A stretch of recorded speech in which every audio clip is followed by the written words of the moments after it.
అమ్మానాన్న అనాథ ఆశ్రమంలో ఉంటున్న ఓ పెద్దాయన 5 రోజుల తరువాత సొంత గూటికి చేరుకున్నాడు. రోడ్లపై ఏకాకిలా తిరుగుతున్న ఈ అభాగ్యుడిని జూన్ 10వ తేదీన మోత్కూరు పోలీసులు ఆశ్రమంలో చేర్చారు. అప్పుడు ఇతని వ్యక్తిగత వివరాలేమీ తెలియలేదు. అప్పట్నుంచి ఇక్కడే ఉండి చికిత్స తీసుకుంటున్నాడు.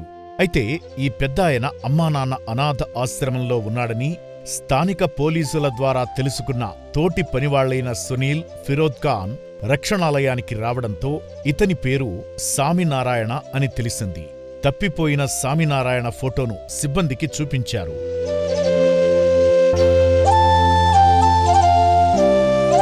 వసతి భవనంలో ఉన్న సామినారాయణను చూసి ఇక్కడికెలా వచ్చావని అడిగారు.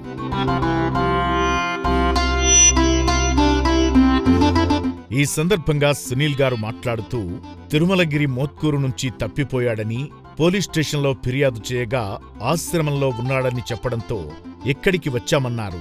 నా పేరు సునీల్, జార్ఖండ్ నుంచి వెళ్ళొచ్చిర్రు పని చేసుకోవడానికి. తప్పిపోతే ఇక్కడ పోలీస్ స్టేషన్కి వెళ్తే ఇక్కడ రూరని తెలిసింది, తీసుకెళ్తానికి వచ్చినాం. ఎన్ని రోజులు చూసుకున్నందుకు ధన్యవాదాలు. పెద్దాయన్ను వారికి అప్పగిస్తున్నట్లుగా ఆశ్రమ సిబ్బంది పత్రాలపై సంతకం చేయించుకున్న అనంతరం స్వామినారాయణను ఇంటికి తీసుకెళ్లారు.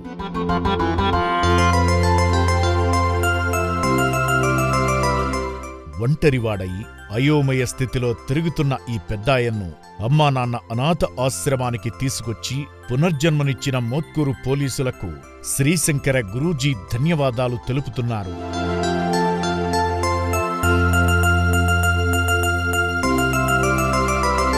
అమ్మానాన్న అనాథ ఆశ్రమంలో సామినారాయణ వంటి ఎందరో అభాగ్యులు జీవిస్తున్నారు.